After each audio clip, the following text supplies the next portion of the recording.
Halo semuanya, perkenalkan nama saya Desi Bunga dengan NIM 200302000082, kelas C semester 1, jurusan Administrasi Niaga, Fakultas Ilmu Sosial dan Ilmu Politik, Universitas Nusa Cendana Kupang. Tujuan saya membuat video ini untuk memenuhi tugas review buku ke-13 mata kuliah pengantar sosiologi. Awal sosiologi dalam kritik der Rainer Vernuft menjabarkan kritik nalar murni. Immanuel Kant mencoba asal-usul dan batas-batas pengetahuan. Dia menelusuri ini kembali ke dua kemampuan pikir, kepekaan, dan pemahaman.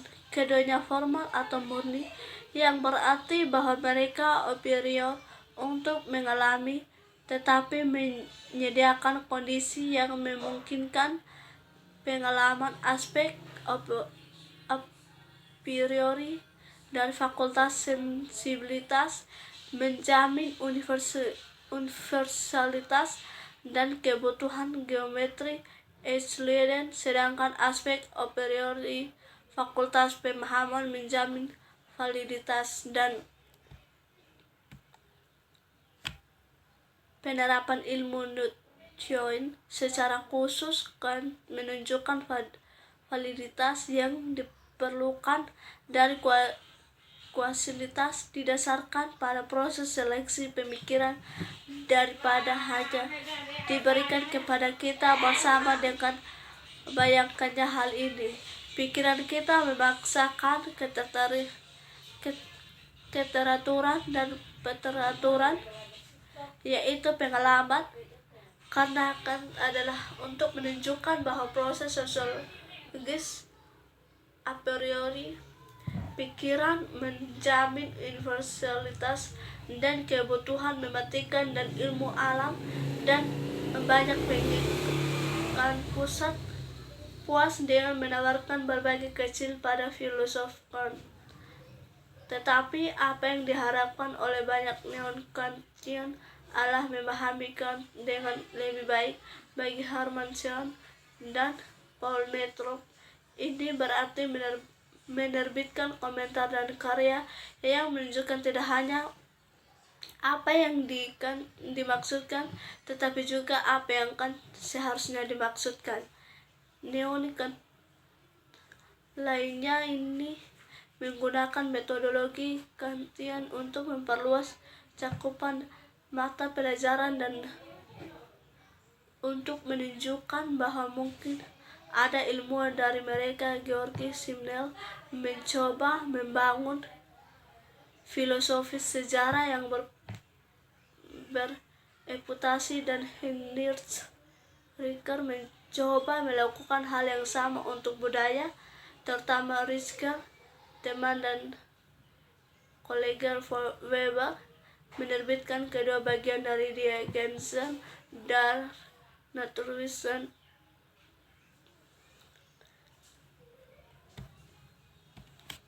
Begriffsbildung, batasan pembentukan konsep dalam ilmu pengetahuan alam, pada tahun 1920-an. Pada tahun 1902, dalam karya ini Richter berusaha untuk menunjukkan bagaimana ilmu alam mengembangkan hukum umum, sedangkan ilmu sejarah perlu mengembangkan metode untuk memungkinkan pengetahuan tentang sejarah dan budaya dengan menggunakan proses seleksi Kantian yang serupa. Richter berusaha untuk memperluas analogi metode Kant yang juga mencakup sejarah dan budaya dalam variasi yang lebih kecil dari karyanya yang disebut Kulturwissenschaften und Naturwissenschaften, ilmu budaya dan ilmu pengetahuan alam.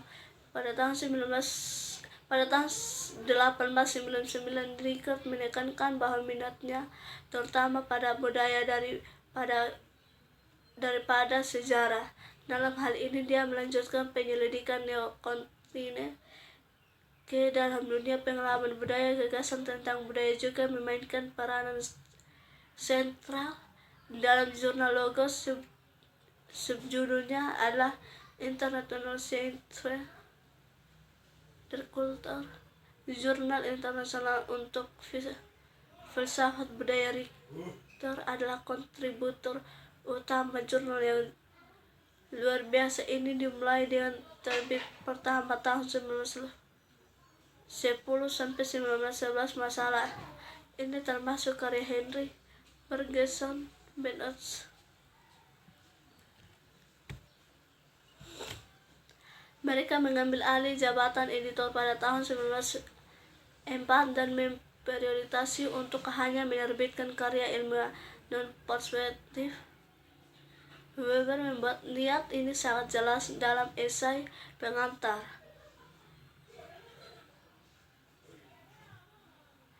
Jurnal ini disediakan untuk mereka yang ingin memahami ilmu lebih lanjut. Mereka yang ingin mengajarkan politik partisan sangat didesakan untuk mencari tempat ini. Jika Logos mengabdikan diri pada filosof budaya dan arsip berfokus pada pertanyaan sosial politik, setiap seri buku-buku kecil membahas pertanyaan-pertanyaan yang berkaitan dengan masyarakat kontemporer. Seri penting ini diproduksi di bawah editorship Martin Buber yang kelak membuat namanya terkenal sebagai penulis isya dan reputasi sebagai penulis eksistensialisasi. Teori seri ini yang berlangsung dari tahun 1905 sampai 1909 berusaha dengan masalah yang lebih spesifik. Seperti yang diungkap Buber dalam pengantar seri, maksudnya adalah untuk fokus pada masa realitas secara sosial psikologi. Jilid pertama yang muncul adalah Smortas Perotoris. Samrot mendapatkan nama untuk dirinya sendiri dengan penelitiannya tentang asal-usul kapitalisme modern, tetapi sebagian besar karyanya juga berhubungan dengan masalah sosial. Sama seperti Marx mempublikasikan aspek tragis kapitalitas, Samrot melakukan hal yang sama di Das Proletariat. Dia membahas dengan sangat rinci kondisi kerja dan kehidupan yang mengaringkan di pekerjaan Jerman dan keluarga mereka. Yang sangat mengagumkan adalah catatan tentang kehidupan kerja wanita dan anak-anak.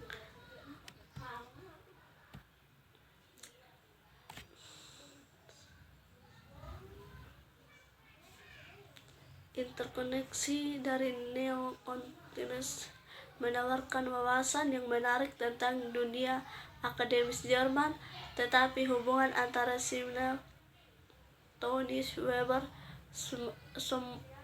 Somrat, dan Trollstek sangat menarik. Dari berbagai sumber termasuk buku, artikel, dan surat, kami mengetahui bahwa hubungan mereka sering kali rumit. Kadang-kadang mereka sepakat, seperti ketika Weber dan Trossel saling membela dari serangan yang dianggap kurang bijaksana atas perlakuan mereka terhadap kapitalitas Protestan, dan Weber secara tegas mengandalkan tulisan-tulisan tertentu dari Simmel, Samrot, Tönnies, dan Trollstek. Namun meskipun Trollstek sangat mengagumi pemikiran Simmel, dia yakin dia salah dalam sejumlah hal, mulai dari sejarah hingga agama, dan Smart mempermasalahkan sumber-sumber kapitalitas Protestan.